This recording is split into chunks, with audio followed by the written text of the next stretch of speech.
नमस्कार साथियों, अरविंद गुरु चैनल में आप सबका हार्दिक अभिनंदन, हार्दिक स्वागत। आज हम भूगोल पेपर सेकंड जो सेट एग्ज़ाम अभी हाल ही में कॉलेज प्रोफेसर एग्ज़ाम के लिए जो हुई है, उसको थोड़ा ऑब्जेक्शन क्वेश्चंस के बारे में डिस्कस कर सकते हैं, जिन पर अपन को कुछ बेनिफिट मिल सकता है या जिन पर अपन कुछ एविडेंस कलेक्ट कर सकते हैं।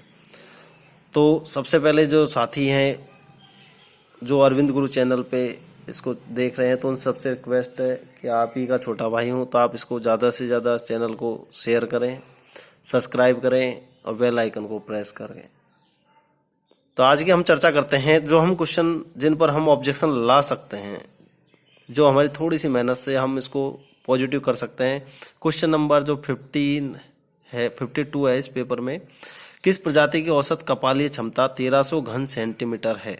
इस प्रश्न को अगर थोड़ा सा डीपली अगर सर्च करोगे तो कहीं ना कहीं आप इसका एविडेंस ले सकते हो।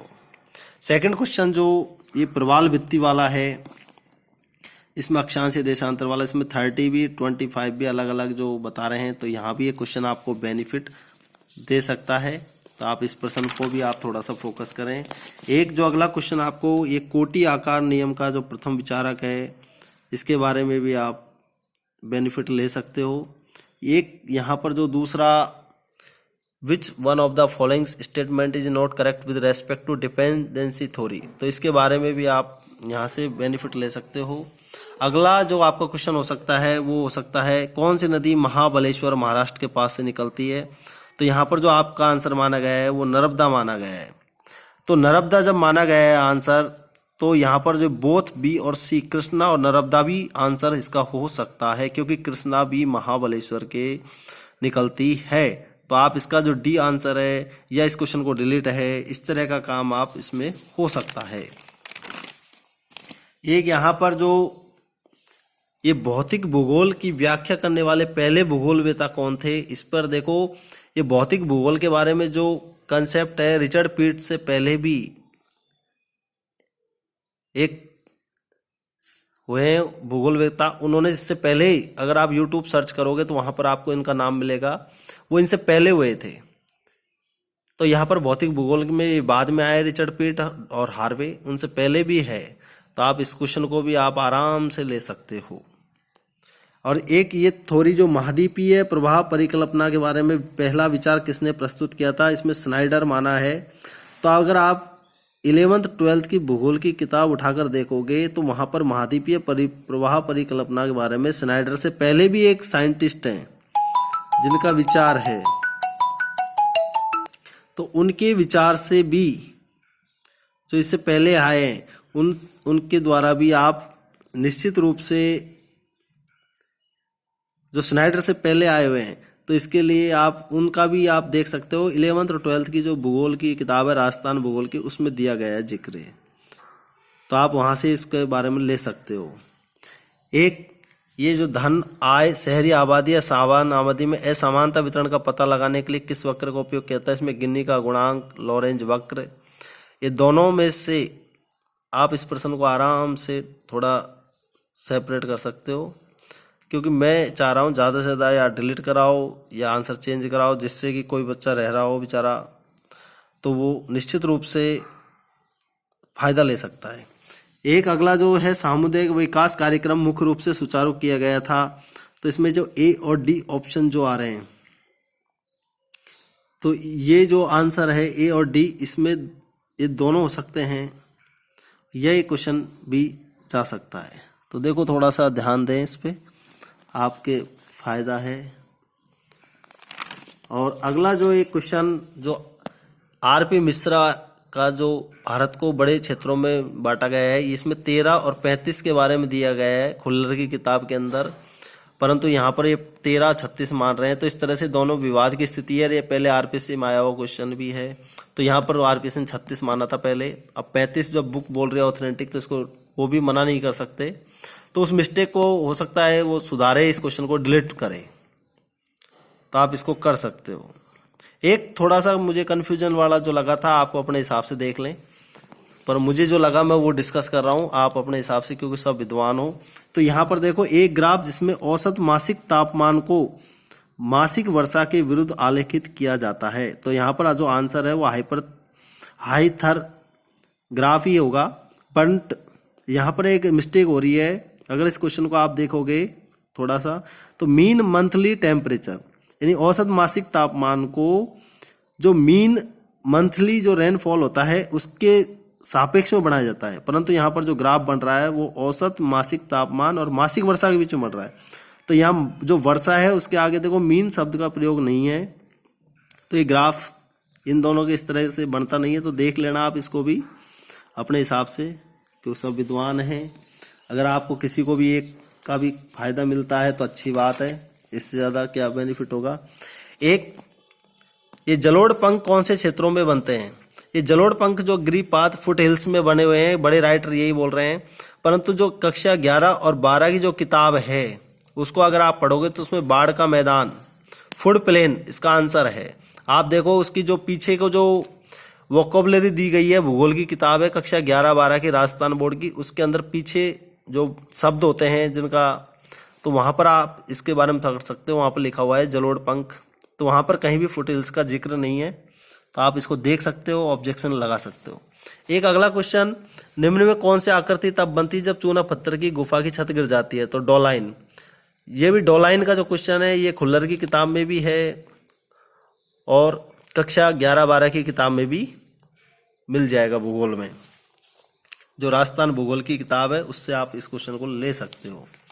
अगला जो क्वेश्चन आपका जो विवाद वाली स्थिति में जो जा सकता है, जहां से आपको कुछ फायदा मिल सकता है, तो उसमें थोड़ा सा, क्योंकि कोई भी क्वेश्चन कहीं ना कहीं थोड़ा थोड़ा मिस्टेक जरूर कर रहा है। ये क्वेश्चन जो देखो आप, जनसांख्यिकी संक्रमण का दूसरा चरण निम्न में किस स्थिति द्वारा परिभाषित किया गया है? तो उच्च जन्म दर, उच्च मृत्यु दर। ये भी राजस्थान भूगोल की किताब में लिखा गया है, परंतु वहां यह भी लिखा गया है कि उच्च जन्म दर, उच्च मृत्यु दर थी, परंतु साथ में मृत्यु दर की जो रेट थी वो भी धीरे धीरे घट रही थी, इस तरह का जिक्र है। तो वहां लिखा तो यही गया है कि दूसरा जो चरण था उसमें उच्च जन्म दर, उच्च मृत्यु दर है। ये राजस्थान भूगोल की जो किताब है कक्षा 11 और 12 की, उससे आप इसके एविडेंस ले सकते हो। देखो कक्षा, यहाँ पर एक क्वेश्चन ये जो आया है, ये इसके अंदर भी एक इकोपोलिस नाम का कोई वर्ड होता नहीं है, तो इसलिए इसको भी आप ऑब्जेक्शन में डाल सकते हो, क्योंकि जब वो मिस्टेक कर रहे हैं, मिसप्रिंट कर रहे हैं, तो उसका खामियाजा स्टूडेंट क्यों भुगते? थोड़ा बहुत वो भी तो, यूनिवर्सिटी भी तो इस पे थोड़ा संज्ञान ले सकती है। तो अगला जो क्वेश्चन आपका जो हो सकता है इनके अलावा, तो देखो अगला जो क्वेश्चन है वो आपका ध्वनि की तीव्रता मनुष्य के लिए ध्वनि प्रदूषण का कारण बनती है। तो ये क्वेश्चन भी आपका 80 डेसिबल से ऊपर दिया हुआ है, इसको भी आप देख लें। एक भारतीय वन्य जीव की बोर्ड की स्थापना 1952 में किस उद्देश्य के लिए की गई थी? इसमें दोनों ऑप्शन होने चाहिए, फर्स्ट और सेकंड, जंगली जानवरों का संरक्षण और वनस्पति आवरण का संरक्षण। इसको अगर आप सर्च करोगे दोनों ही उद्देश्य थे इसके। यहाँ पर एक अगला क्वेश्चन ये है, पारिस्थितिक निकेत की अवधारणा, यहाँ पर ये मिसप्रिंट है 1971, तो इसके आधार पे भी आप इसको ऑब्जेक्शन में डाल सकते हो, क्योंकि कोई पता नहीं है कौन सा क्वेश्चन कहाँ डिलीट हो जाए। क्योंकि अभी राजस्थान पीटीआई की एग्जाम, जो पिछली जो एग्जाम्स हो रही है उनमें कहीं भी बोर्ड ये नहीं चाहेगा कोई विवाद की स्थिति रहे। वो ज्यादा से ज्यादा जो स्टूडेंट के जो फेवर में होगा उसको ही वो एक्सेप्ट करेगा, क्योंकि वो भर्तियों को कहीं कोर्ट वगैरह इस तरह के मैटर में नहीं अड़ाना चाह रहा वो। एक दूसरा जो क्वेश्चन है, निम्न में कौन द्रविड़ मलय पॉलिशियन भाषाई समूह का परिवार नहीं है? नहीं है, तो नहीं है में उन्होंने आंसर मान लिया मंगोलिक, जबकि मंगोलिक जो है वो ये मलयालम ही टाइप के हैं। और इसके बारे में अगर आपको जिक्र देखना हो तो खुल्लर की जो किताब है, खुल्लर की किताब के अंदर आप इसको देख सकते हो, इस एविडेंस को, कि खुल्लर के उसमें लिखा गया है। और तो ये सब क्वेश्चन जो मैंने अभी आपसे डिस्कस किए हैं, तो इनके बारे में अगर आप थोड़ा देखो, सोचो, जो भी आपको मिले तो ज़्यादा से ज़्यादा वो अपने दोस्तों के साथ भी शेयर करो। और इस चैनल को प्लीज़ रिक्वेस्ट है सब्सक्राइब करो, इन क्वेश्चनों पे ज़्यादा फोकस करो, क्योंकि बहुत सारे क्वेश्चन हैं। कहीं भी अगर आपको 10-5 क्वेश्चन भी ऊपर नीचे होते हैं तो निश्चित रूप से आपकी सफलता के लिए जरूरी हैं। इस वीडियो को पूरा देखें, क्योंकि देखो अभी मैं कुछ जो आपको अभी जिन प्रश्नों के बारे में मैं अभी आपसे डिस्कस कर रहा हूं, तो उनको मैं आपको दिखाने की कोशिश भी करूंगा इसी वीडियो में। तो थोड़ी देर रिक्वेस्ट है कि वेट करें। अभी मैं सारे प्रूफ थोड़े पेज जो दिखाना चाह रहा हूं।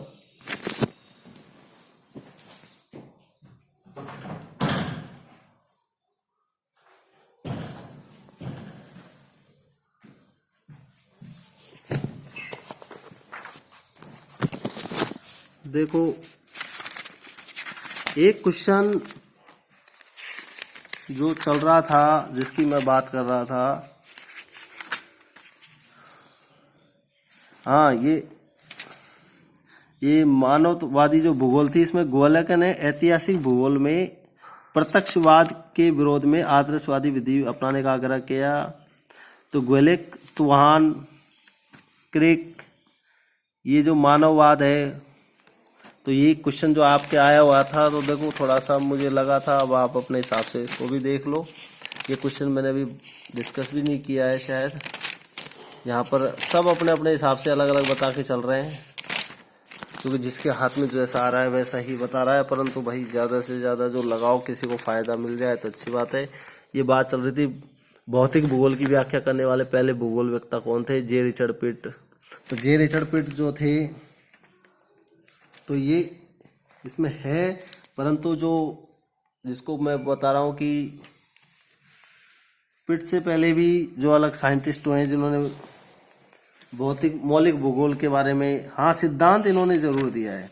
सिद्धांत की अगर बात करें तो इन्होंने किया है, इसका कोई वो नहीं है। और एक यहाँ पर अगला जो चल रहा है, जिसकी बात चल रही है, देखो ये रहा मानव भूगोल में वस्तुओं के स्थानिक केंद्र। पीटर हेगेट विज्ञान कहता है मानव भूगोल में अवस्थिति का स्थानिक विश्लेषण, लोकेशन एनालिसिस का दिया था पीटर हेगेट। ये कौन है? पीटर हेगेट, है ना। तो उसमें अलग अलग जो वैज्ञानिक हैं, रिचर्ड पीट, तो इसको थोड़ा सा देख लेना। ये खुल्लर की किताब है भूगोल की, अगर आपको लगता हो तो देख लो, नहीं तो जो होना है वो था ही, जो आपको अच्छा लगे। एक देखो यहाँ पर जो बात चल रही थी, ये मंगोल जाति, यहाँ देखो मलय द्वीपों द्वारा तथा इंडोनेशिया से प्रवास करते हुए पूर्वी धरोहर भारत में आकर बस गए। ये मलय द्वीपों तथा इंडोनेशिया से। और यहाँ पर जो क्वेश्चन चल रहा था वो मलय भाषा का ही चल रहा था, तो मंगोल इसमें आंसर हो सकता है। देखो ये भूगोल की ही टॉपिक है, ये खुल्लर की किताब है, खुल्लर की किताब का ही पेज है 15.24 पे। तो यहाँ पर एक खुल्लर की किताब की ही जिक्र चल रहा है। तो ये मंगोल जो है वो वहाँ से आए हैं, तो उसके बारे में है। तो थोड़ा सा इसको देख लें, आपके लिए हो सकता है कोई बेनिफिट मिले। तो इसमें देखो एथनिक तो जब वहाँ से आए हैं, तो ये निश्चित रूप से इनके बारे में है। इसमें एक ये खुल्लर की ही बुक है, खुल्लर की बुक के बारे में ही बात कर रहा हूँ मैं, कहीं और दूसरी नहीं है। एक क्वेश्चन जो था 11वीं क्लास की जो किताब है उसमें से भी है, जिसकी मैं बात कर रहा था अभी। देखो ये 11वीं क्लास की जो शब्दावली होती है, ग्लोसरी, उसके अंदर है। देखो जलोढ़ पंखा, तो यहाँ पर देखो बालू, बजरी, निक्षेप, ऊर्ध्वप्रायी उत्तल होता है। जब कोई तेज नदी में किसी खुले मैदान या घाटी में प्रवेश करती है तो अपने साथ लगे अवसादों को जमा करती है। 252 पेज नंबर है। ये जो किताब है वो राजस्थान का भूगोल है, देख लो आप, माध्यमिक शिक्षा बोर्ड ज्योग्राफी की किताब है, राजस्थान राज्य पाठ्य पुस्तक मंडल। ये भी देख लो कब की है।